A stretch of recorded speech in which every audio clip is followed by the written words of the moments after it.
To the longest-running real estate talk show in the North Bay, the Real Estate Hour. The legacy continues with Allison Norman and her business partner, Stephanie Norman, the newest mother-daughter real estate team.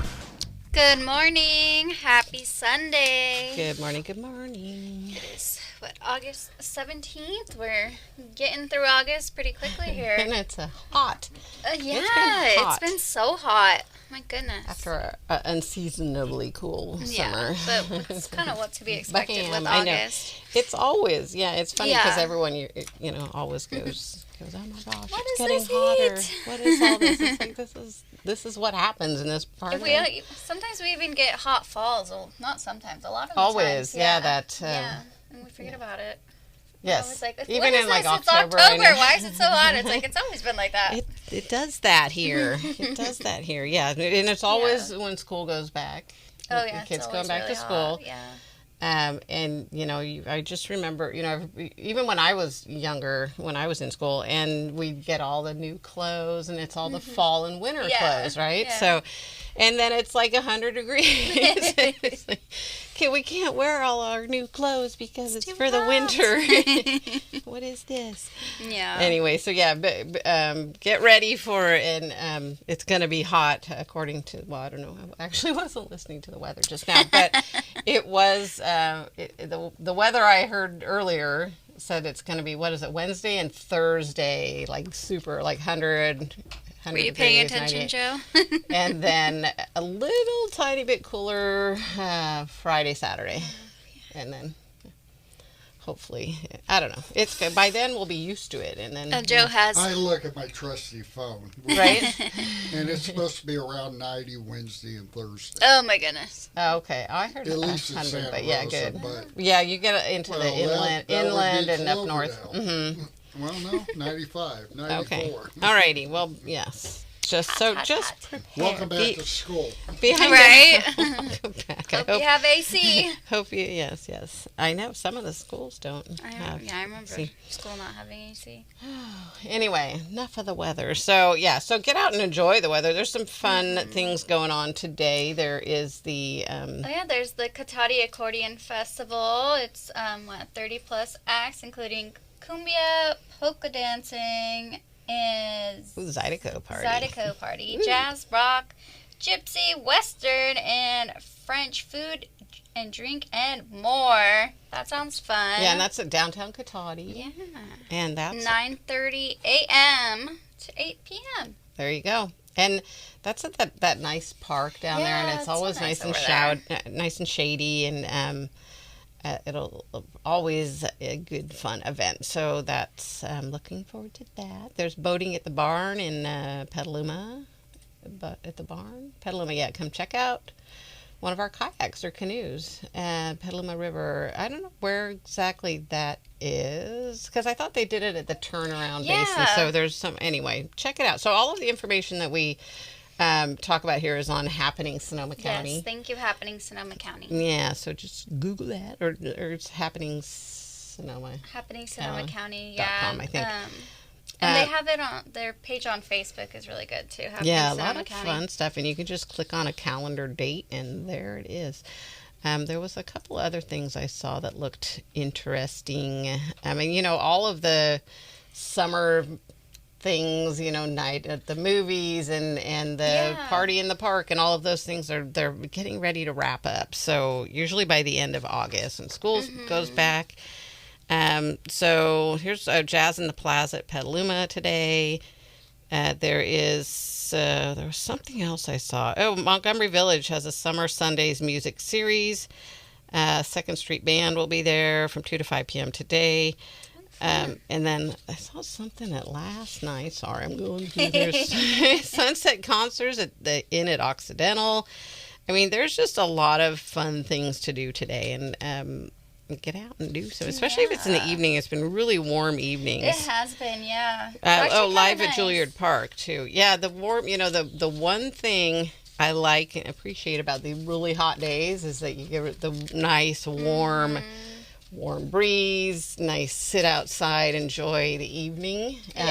Because typically we've got that fog rolling in. As soon as the sun goes down, it's like, go inside, it's too cold. Those warm summer nights. The warm summer nights. And that's the only thing that gets me through the hot days is knowing it's going to be a nice warm evening. Anyway, enjoy that. Enjoy Sonoma County if you happen to be out of the area, or from out of the area here visiting, picked up this show on the radio on KSRO. Welcome to Sonoma County, and there's some fun things you can do. And our beaches are not like SoCal beaches or Florida beaches. You don't want to go out there in your bikinis or swimsuits. Well, you got to watch out for there is a lot of riptide in areas. Yes, it's a little dangerous. But also, and it's the rivers too. You got to be careful with the river. There is the current. There's the current. There's some places where it dips, and so you're walking along, and then suddenly you're not. I've had a friend and fall in. There are a lot of people out there that aren't great swimmers, and so and they for the river, you got to be a really good swimmer for the river because it's so be careful. You get caught up in the current; it's tough to get out of it.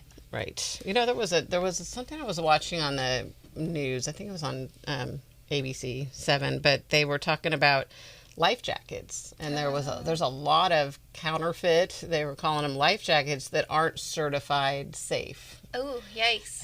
They're not certified to the standards of, and it's supposed to be Coast Guard certified standards. And there's all this testing in it. It should have a seal on there, and it could be a fake seal, but make sure you get those. So be careful with that.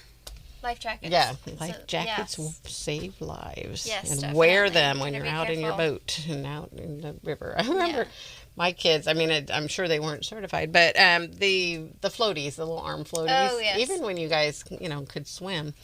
Or swim better, not great. But I remember a couple of times where we just had one thing of floaties, so I put one on each.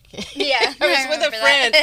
I'm all here. At least one arm will be up in the air, and I can find you in the mucky water. But oh my goodness, yeah. Anyway, well, it was better than nothing. But anyway, that's being prepared. I remember that. Yeah, just to be safe, and you guys could swim. But I'm like, well, and it was. The time I'm thinking of it was at a lake. Yeah. And it was kind of mucky water where if somebody goes under, you're not finding them, So, obviously I would be watching my children. But it's like, just in case, you never know. So be careful. Water safety, be careful. Yes, be very careful. I don't know how we got on that topic. The beach and the riptide and all. So shall we talk about real estate? Yes, we should probably get into real estate because this is the real estate hour, and we're local realtors here in Sonoma County, and we work 5 counties. Yeah, we cover area portions of all of Sonoma County. Pretty much northern Marin down to kind of central. We get further down there, I don't think either one of us are as familiar with that market. Technically, we can work in all of California because we're licensed in the state of California. But if you are here, you're coming up from Southern California or something, have that agent refer to a local real estate agent, because a lot of times we'll have. We'll get calls from agents down in Southern California or other, Central Valley, and, go, well, my clients are going to come look at something. Can you show it to them? Or they saw it at an open house. I'm going to be writing up the offer and representing them. It's like, we have different ways we do things. There are different things that are kind of traditional, and standard customary in this market that are different in Southern California. You're not doing your client any good at all by representing them in an area you're not comfortable with. Yeah. And don't know. Just because you can doesn't mean you should, right? But anyway, we cover Sonoma County, all of Sonoma County from, top to bottom, left and right. Northern Marin, kind of western side of Napa County. Solano County, we've represented a couple of buyers this last year up there, or the last couple of years. So, we stay familiar enough with it to be able to know the market and know the area and all of that. And then up into Mendocino County, Hopland, Ukiah, Willits. And Lake County. Oh, yes, Lake County. And yeah. if it's an area that we don't know... Well, yeah, we'll tell you for one and say, you know what, we're really not comfortable representing you in that area. And we know some great agents that we could refer you to. We do. So, yeah, don't try and get your favorite realtor from, an area that they're not, that's too far away to say, I'll write it up for you. I'm licensed in California. I can do that. But you know what? I've had agents that'll come. There's things that are customary to that buyer pays, seller pays, and it's not written in stone. Everything's negotiable, but there are things that are customary in different areas. So if you're writing an offer from another area and you don't realize that in Sonoma County, the buyer typically pays like the title insurance, and in Southern California, it's almost always like half and half. They're going to split it. Here we're seeing that more up here now too, but it's just little things like that you don't know, and you might be hurting your client by not knowing that this is something that you could ask for, that we're on this end where we'll say, well, that's customary. That's normally what people ask for. Yeah, you want the agent that's going to be able to write you the strongest offer. Exactly, and that's not always price, and we should talk about that too. Yes. But anyway, we're going to take a quick break, but first, let me just tell you what we're going to talk about today. We're going to talk about, as we mentioned last week and then ran out of time, we're going to talk about things that could go wrong in a transaction. Yes. And then also delay, what can cause delays, how to kind of overcome that. We had an very interesting, some escrows are smooth as butter and some escrows are horrible. And just, and we're all feeling it. And we have a special shout out and thank you to the title company for going above and beyond. So we'll talk about that when we get back to. We're going to talk about the numbers, what happened in the real estate market this last week. And busy show after that. Okay, so we're going to take a quick break. I'm Allison Norman. I'm Stephanie Norman. We are the Norman Home Team, and you're listening to The Real Estate Hour. We'll be right back. The Real Estate. Good morning. Good morning. Good morning. We are back, and we're going to talk about real estate. Yes. Why not? Right. What the heck? Real estate on the Real Estate Hour? What? Yes. Welcome back to the Real Estate Hour. And yes, Stephanie reminded you all, and I we got off track, but we are local realtors here. Yes, we do cover pretty large area, parts of 5 different counties here, and all of Sonoma County.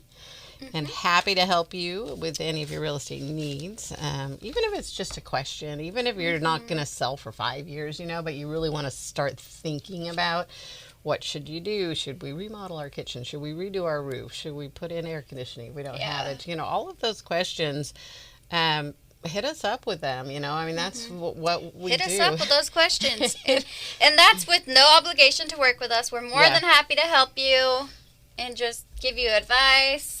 Yeah. We're happy to help. Happy to help. And sometimes, people are struggling to make their house payment or they're, there's different things. And it's so sad when somebody waits too long and when there were options and the ways. And it's not just well, let us sell your house, It's not that. It's that we're here to help you, So a lot of different things we can help you with. Anyway, moving on to that. Let's talk about the market, what happened in real estate this last week. Well, Stephanie has that. I have what's currently going on. What does the real estate market look like right now in Sonoma County?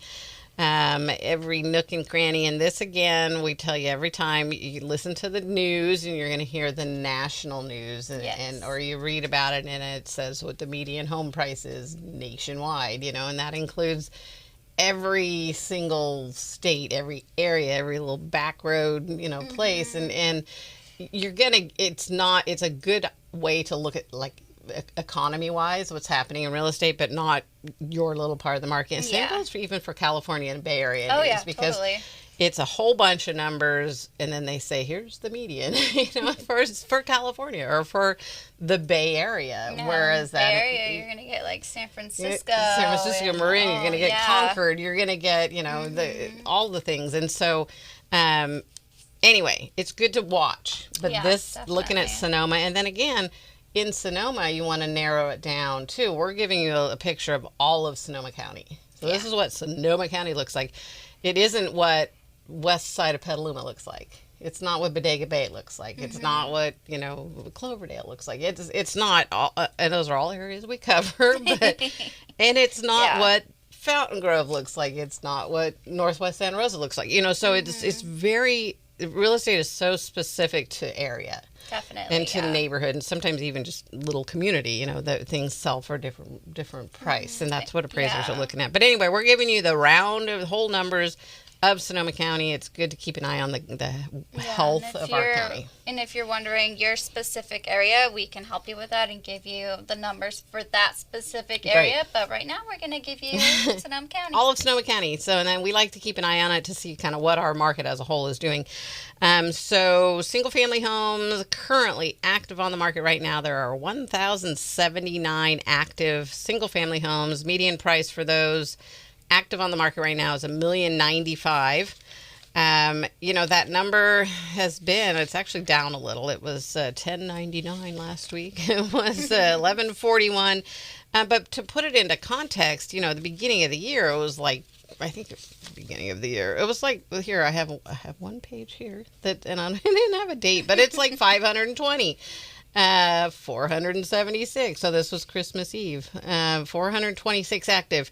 So putting that into perspective, right? Now it's 11, or it's, you know, almost 1,100. It's 10. It's 1,079. So when we say that's a big number and we have a lot of inventory, we have a lot of inventory. Yes. However, what's really weird is that we have 340 in escrow, which is, you know, consistently in the, well, I guess it was a little lower, but consistently around 300 that we have. So it's really interesting to me that even though we have all this inventory, and even when we have a little bit of inventory, we still seem to have about 300 and something, between 250, 350 in escrow. So anyway, the median price for what's in escrow is $830,000. That shows you the difference between what's active on the market. It means there's some more higher end homes sitting on the market, whereas the lower end homes, the lower price point, is what's selling. That brings that median price down. That's what makes it fluctuate. It doesn't mean the value of your homes per se is moving. It means that the value of the market is moving, the homes that are selling. Condos, we have 152 active condos with 43 in escrow. That 152 again is a big number. Mobile homes, we have 82 mobile homes active on the market with 39 in escrow. You know, that 82 has actually come down quite a bit. We were up, I think, over 100 or at least 100 for mobile homes. You know, right, year and a half ago, it jumped up. Might be coming up on 2 years now, but it was consistently like 40 active, 40 in escrow, you know, floating around there.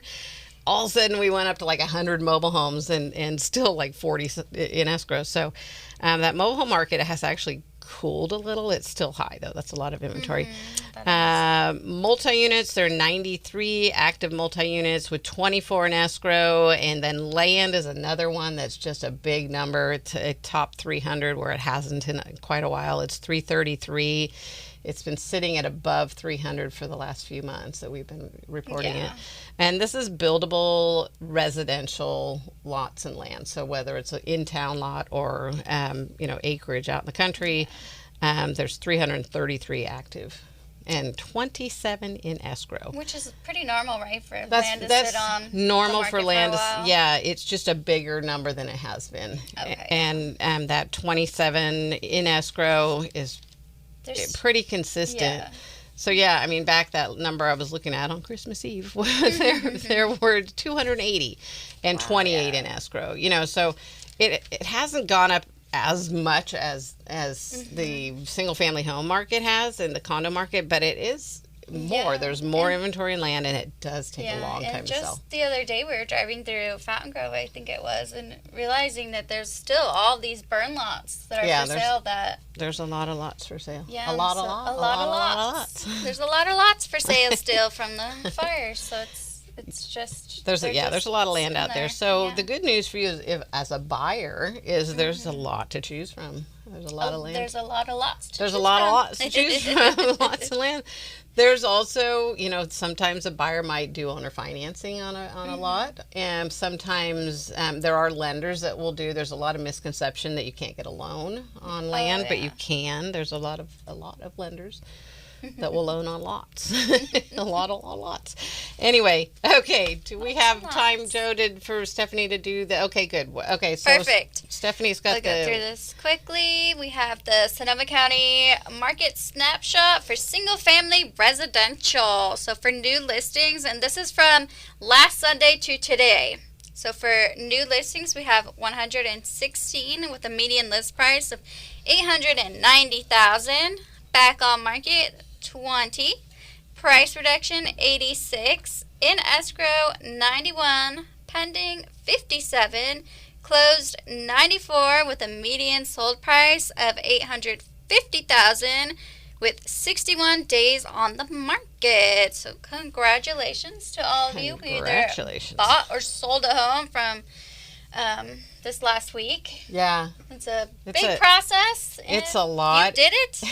Congratulations. It's always a relief when it's done, but we're going to talk about when we come back some of the problems and the things that can come up that will delay an escrow. Definitely. What you can do if an escrow is being delayed. There's different things, whether you're on the buyer or seller side, and who's causing the delay. And then also, we're going to talk a little bit about kind of what can go wrong, not necessarily for delays, but what can go wrong and and we're not telling you to be all doom and gloom, but these are some things you should be aware of and know about so that you can avoid it. Yes, it's keep it more from of happening. a way to prevent it. Right. If you know about what could go wrong, right? Knowledge is power, they say, yes, right? Definitely it is. Anyway, so we'll talk about that. We have just in context of what you said.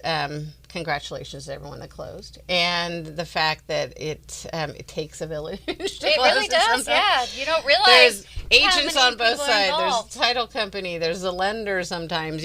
So all of them, the Transaction appraiser, all the things. I just want to give a huge shout out to a couple of things. One, Alice Noel at Fidelity.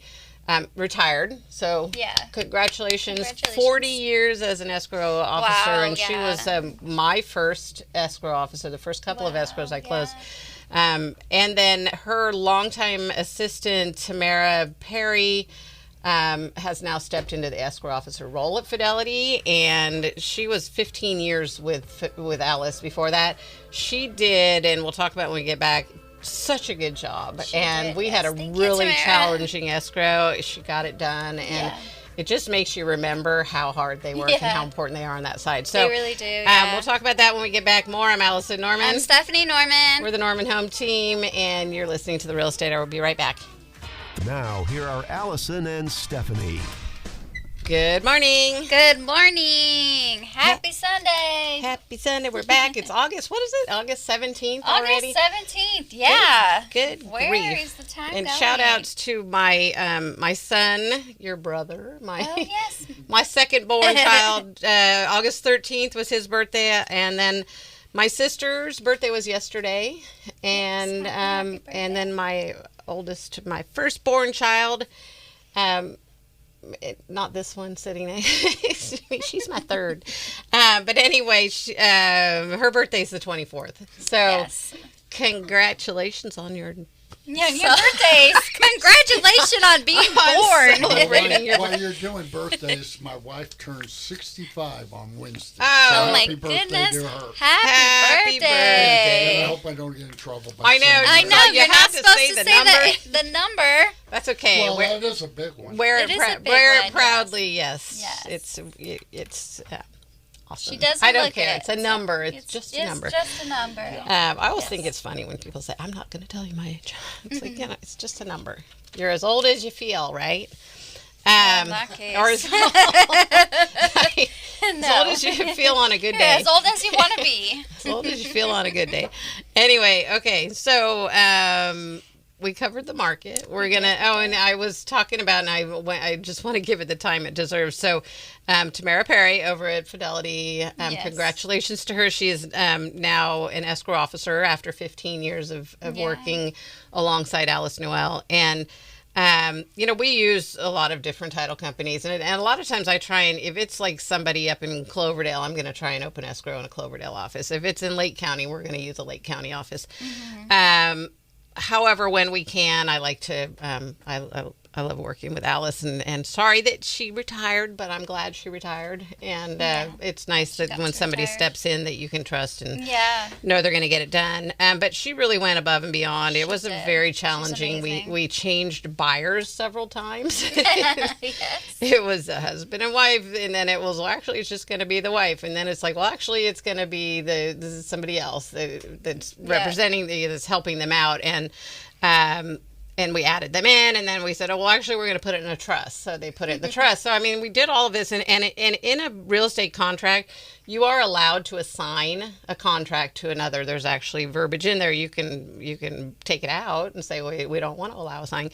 But, you can assign to another buyer. You have to fill out an assignment of agreement. Everybody has to agree that's okay. There's a place that they're saying that no, this person's not getting paid money for assigning it to them, because there's some people that'll invest as an investment strategy where they'll find a property, they'll get an escrow, get an offer accepted, and then they basically sell that agreement to an investor. And then they make some money on it. Yeah. So, they have to tell you that they're doing that. And you may, as a seller, say, no, I'm not going to allow that. And then it becomes a negotiation. You're going to have to figure that out. Anyway, so she went above and beyond. We had those issues. We had a seller that left, to Europe when they accepted our 15-day offer. And got delayed there, and so when we went to close, they were out of the country, and it's like, well, we're gonna be closing a week late. Meanwhile, the buyer had hard set timeline for what they were doing, and we always say, and we hear it all the time, where the person's sitting in the driveway with their moving truck because they thought we were closing that day. Be careful with that. Don't make dates so tight that there's no way there's any flexibility. But anyway, she was going to have to go find somewhere to stay for a week. And then there's a cost to that, and who's going to pay for that, and all of these things. So we had to get creative and say, okay, how are we going to get this person signed out of the country? And there are ways to do it. There's the U.S. Embassy is the most common way. You can go into any country. You can go to the U.S. Embassy, and they will notarize documents. The problem with that is you can't do it that day. You have to make an appointment. In most cases, you have to make an appointment. If you can't do that, there is an apostille that you can do where you have to have a witness, you have to have it notarized, and then you have to get an apostille, which is it certifies the notary basically, and that the document is, and the signers are all legit. Again, you have to have an appointment for that. So when we're in the week that we're closing and the seller isn't in the country, what do we do? Another thing you can do, if you're going to be out of the country, we've done this before. I've done this many times with sellers. They know they're leaving. They're going to be out of the country. You can either assign a power of attorney, a specific power of attorney just for that. Yeah. Just to sign these documents, I'm allowing my son or my friend or my mother or whoever, or my attorney, you can give them the power of attorney to sign in your name the documents. And so then you don't have to be in town. They can do it for you. The other thing you can do, and we've had happen, is the seller, if they know they're going to be out of town or out of the country and it's going to be challenging, or maybe that it's going to be delayed, they can sign documents before they leave. You can sign as the seller. You can sign everything before you leave town. If there's a loan, if the buyer has a loan, oftentimes, and more often than not, there's going to be something that the seller has to sign at the end of the transaction. A lot of times it's something that can be taken care of, or you'll know then, at least 15 days out. Usually transactions are at least 15 days, 10 days. You can make an appointment then for the notary ahead of time and know that you're going to have to sign on this date. So there are ways to work around it. Another one that a lot of people aren't aware of, because it's really not common in California, it's actually legislature was passed 2 years ago, and then they said, but it's not going to go in effect until 2030, which, why? That's crazy. Why do you need that much time? Yeah. But it's called RON, and it's an acronym for Remote Online Notary. I used it when I was buying and selling real estate in Oregon, and I'm here in California. They do it. It's allowed in Oregon. So there's several states that say not at all, you can't use it. There's California where it says you can use this, but not yet. However, they'll accept if another state allows it. So then California will accept it there. Or if it's another country too, right? Or another country, yeah. So it's just can't be California, using it. And what it is, it's really a cool thing. It's kind of a combination between a Zoom and a DocuSign, electronic signatures. So you have this Zoom, face to face with a notary who's certified to do remote online notary, and they so you're face to face like a Zoom. You're talking to them. You have to scan in your driver's license. You have to do a couple other things to certify that you are who you say you are. They go over all the documents. Just like a notary would, and then they switch over to DocuSign, and they send you all the documents that you need to sign, and you're going to sign it electronically that way. But you've already talked face to face with a notary.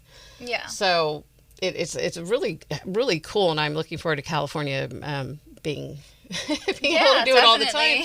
But this was our solution when we were supposed to close this last Tuesday on the 12th.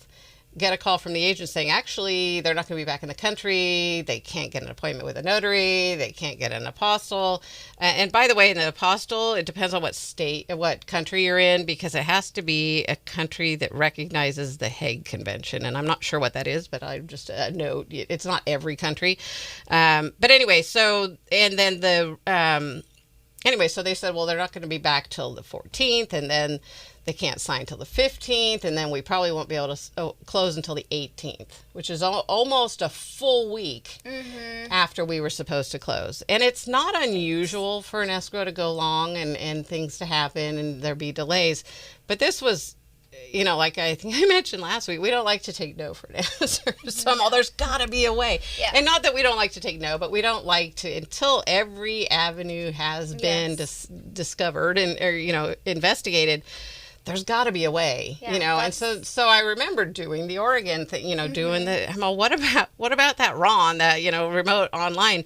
And so she said, our escrow officer said, I think we can make that work. But there's certain criteria they have to meet.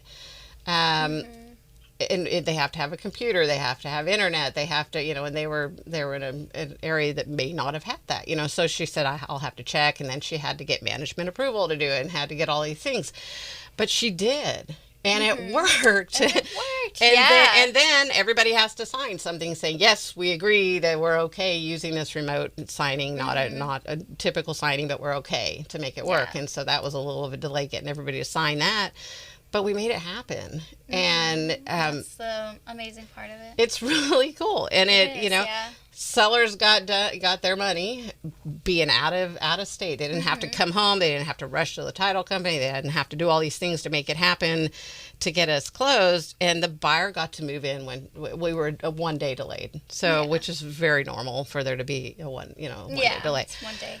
1 day. So she's happy as heck that she didn't have to wait a whole other week. It really would have messed a lot of things up. Yes. So just a big shout out to everybody involved that just worked overboard, to even the buyer and sellers. The seller was in a country where it was nighttime when there was, and that's happened with me a lot. We've had clients that are in London. I had one that had moved to Spain, and so she had to go do the apostille. But we knew ahead of time. But in this case, and so it was one of those transactions where you really realize how much work a real estate transaction can be. And then there's those smooth, ones where everything goes nice. There's no arguing. There's no, not even negotiating. Sometimes it's like everybody's on the same page. This is perfect. Let's go. And, makes you appreciate Yes, those. definitely. And then when people say our realtors get paid too much money, it's like, we get paid to make it look easy, and you don't see all the stuff we're going through on the other side, and all of the people involved, and it's not, So anyway, I guess we're giving ourselves a shout out today. Pat on the back. Shout out to us. Well, I was just gonna mention that having a realtor that knows these things, like you knew about the Ron. Yeah. And so it helps a lot to have a very experienced, knowledgeable realtor rather than having one that it's just, this is just my friend that's been in real estate for like a couple months. Well, yeah, right. You want to have an experienced realtor. Not that there's anything wrong with using one that's brand new. Yeah, and a lot, they've got a different energy. They've got, there's a lot of good realtors out there, and a lot of realtors that, that may have figured this whole thing out too. But knowing the extra things and taking that extra step to go, okay, there's got to be a way. You can't just tell me we're going to close a week late. Yeah. And there's nothing and are you sure? Have you checked every little single avenue and made sure that there's nothing we can do? And then if we couldn't, who's paying for that time that the buyer now has to get a hotel or something, or store all their stuff that's sitting in a truck somewhere? Who's going to pay for that? And there are ways that you can say, okay, fine, we'll close a week late, but you're paying for this, And the unfortunate thing is, on the buyer side, is there's not a lot you can do about a seller delay in closing. There's not a lot of tools to use. You can sue them for the thing after you close escrow because you had to pay this money. You can say, well, you're going to need to pay, but there's no really tool in the contract that says you have to close on this time or we want some kind of compensation for it. There's not a lot of ways to do that. On the buyer side, if you're a week delayed, the seller can actually cancel the contract. I mean, they have to give you a notice to perform. It's usually 72 hours. You have to remove all your contingencies. And then there's a notice to close. It's like, you better get closed on this date or we're going to cancel the contract. And if they have a backup buyer, backup offer that's sitting there, they're probably anxious to do that. Maybe they have a better offer, It's like, let's just get rid of this guy and close. That almost happened to me when I bought the place in Oregon. Remember? We had a delay because the appraiser disappeared on us, and there was a smoke detector missing. And so the agent went up there, and this wasn't me. I wasn't there. If it was me, I bring them with me. If there's one missing, I'm up there on a ladder installing it. Full of smoke detectors and the carbon monoxide and the strapping for the water heater. We're prepared for that. Unfortunately, it was missed. We couldn't find the appraiser. He disappeared on us. And we could not close until he signed off on that. They couldn't approve the loan until he signed off on that. So.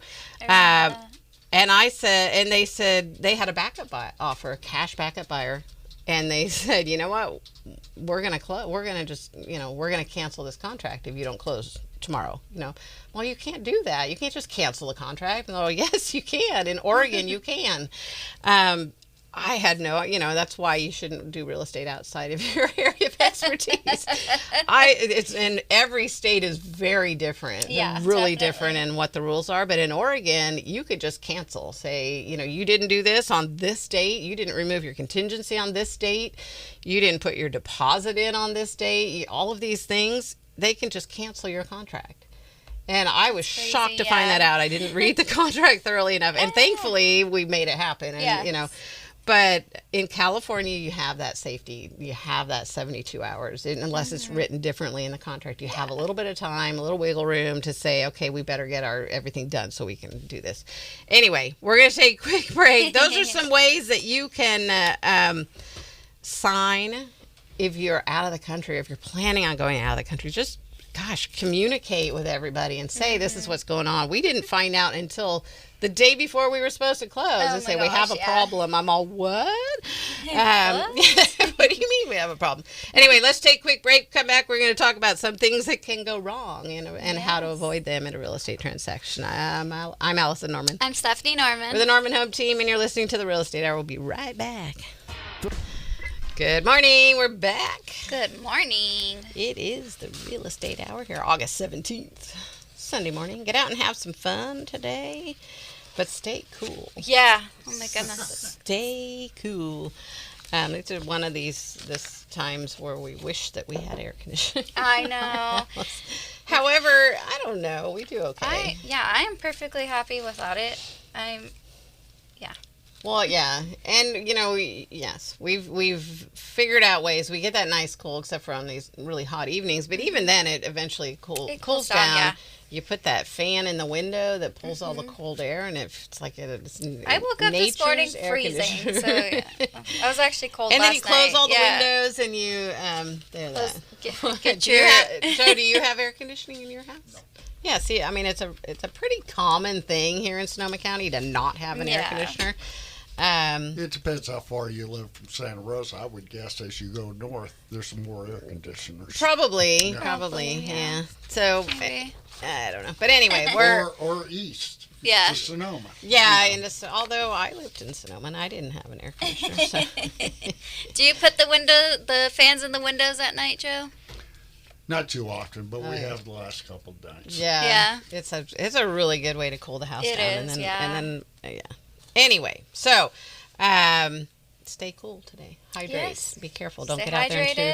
It was interesting the way this reminded me of being careful and watching out for fire danger in this heat and doing yard work and all that, which you don't want to be out doing yard work anyway when it's hot. But when we drove over to our listing at Marquette Springs Road the other day, they were doing all this trimming of the trees and trimming things back. There was Cal Fire was doing a lot of the work. They were up there with their chainsaws and doing the work, and they had like 6 or 7 or 8 Cal Fire trucks. And I'm guessing it was as a precaution just in case, because when it's a hot, dry day, you don't want to be doing the chainsaw. Yeah, you don't want to be doing the weed eater. You don't want to be doing the lawnmower because you could hit a rock and make a spark, and then you're starting a fire. So I thought it was interesting, and shout out to Cal Fire for taking that extra precaution. That's really good. And whether it was just to make us all feel safe or if it was actually, being there to take precaution. Anyway, it was reassuring to see all that work being done. One, to clear the highway and clear a lot of dead trees and stuff from the Tubbs fire. But the fact that their Cal Fire was there just in case something happened. And they also, when there was a fire further up on Marquette Springs Road, last week? There was a small fire that was contained pretty quickly. But then they said they would be doing cleanup, mop up, and all of that, and for the rest of the day, and they would leave an engine on site overnight, which I thought was pretty cool, and I'm sure that's what they do. But just knowing it's reassuring. Definitely reassuring that they did that they left somebody there overnight in case something sparked, something came up. But anyway. Shout out to Cal Fire. So easily too, so it's scary. Yeah, and then go so fast, as we've all seen. Anyway, so let's talk.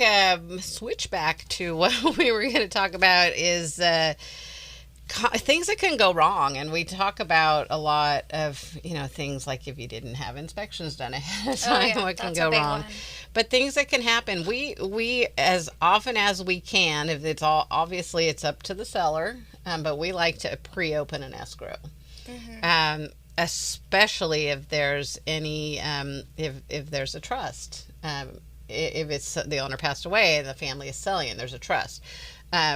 Even if it's somebody that just has their property in a trust, because the title company is going to have to do a search. They're going to make sure, and they're going to tell us ahead of time, here's what we need. And sometimes things that I've had come up in the past where it's the mom passed away. They're selling the house. So dad passed away 10 years ago. He was also on the trust, and so she became the successor trustee, or they, took over the trust as the sole trustee of the trust. And then when she passed away, the successor trustees, probably her kids or fiduciary, is selling the house. Sometimes the title company says, we need dad's death certificate because it was never recorded here. So having that happen when you're trying to close an escrow. is much worse than having it happen while you're preparing a listing for the market. Yes, and definitely. then you can present the listing, and you know that it's free and clear of any lien. Maybe there's a mechanic lien that shows up. Yeah. Maybe there's a tax lien, and tax liens take some time to clear sometimes. So having that come up when you're getting ready to close an escrow is not you fun. don't want that to happen. So, and it can derail, and that's kind of what we're talking about. What can kind of derail a transaction? We talk about, when Stephanie talks about the numbers every week, we have back on the market. What was it this week? This week, 20 listings came back on the market. Sometimes it's they couldn't get their financing on the buyer side, but sometimes it didn't appraise or appraise low. And in this market, which has got so many kind of dynamics to it, where prices are a little lower in some segments of the market and some properties are selling higher, and all of the things, it's very likely that you might get a low appraisal. And then now you're negotiating. Either you're going to, well, I see the value as a buyer, so I'm going to just bring a little bit more. They restructure their loan, bring a little bit more money in, bigger down payment, or they're going back to the seller and saying, well, look, it appraised for, $800, and our offer was for $825. We only want to pay $800. And now the seller has to agree on that, and they're coming down. The seller says, no, it's absolutely worth $825. We're not lowering it. Buyer says, well, I don't have any more money to come in, or, I don't want to pay $825 because, it's the appraiser said $800. Important to remember, as an appraiser is a real person who has their own opinion. They're all very different. It's an educated, very structured, not really guess, but opinion of value, but it's still, bottom line, is an opinion of value. So anyway, but that's one way, and so then you're falling out, you fall out of escrow. You are back on the market. Inspections, you talk about that a lot. Not getting those pre-inspections. Yes, because we have witnessed it firsthand of not getting inspections right away. Ahead of time. Ahead of time. Getting those inspections done. That way, when a seller comes in, they see all these things that need to be done. Buyer, thank you. When a buyer comes in, they see all of the things that came up during the inspection. That way, they're not coming... Because what happens a lot is that there's no inspections done. Buyer comes in, they do their inspections. They come back with all these things and really high... bids, yes. For like the roof or pests or anything really, and they come back with these huge bids, and it's like, whoa! And they ask for that amount, and then it all falls apart because you're like, I'm not gonna. Yeah. So having those inspections up front is so important. It makes a huge difference and saves you. Yeah. Saves you in the hand. Saves you. And because they can't come back and say, we want money back for all of this, because we showed it to you up front. Yep. You wrote your offer knowing this. We had one just recently where they accepted our offer, and then they said, oh, by the way, here's the home inspection. Here's the pest report. I'm all like, oh, okay. Well, now we can negotiate on those points because you didn't give it to us ahead of time. Yep. Anyway, we're going to have to go. Oh, my goodness. That's all we've got. There are lots of things that can go wrong during an escrow. Those are the two big ones. But anyway, be prepared. Get ahead of the game is the most important thing. Work with a realtor that understands what they're doing and is going to work for you and go to bat for you. Yep. And we're one of those. Two of those. We are two of those. Alrighty, we got to go. I'm Allison Norman. I'm Stephanie Norman. We're the Norman Home Team. You've been listening to the Real Estate Hour. We'll see you next week. Go out and have a great week. Stay cool, stay hydrated, stay safe. You've been listening to the Real Estate Hour with Allison and Stephanie Norman, the Norman Home Team on KSRO. Join them every Sunday morning at 9. Sonoma County real estate market knowledge from real estate professionals born and raised in the North Bay. You can reach Allison and Stephanie anytime. Call or text 707-799-3617. That's 707-799-3617. DRE license numbers 017-20334 and 022-09237. The Real Estate Hour with Allison Norman and Stephanie Norman. Sunday mornings at 9 on KSRO and KSRO.com.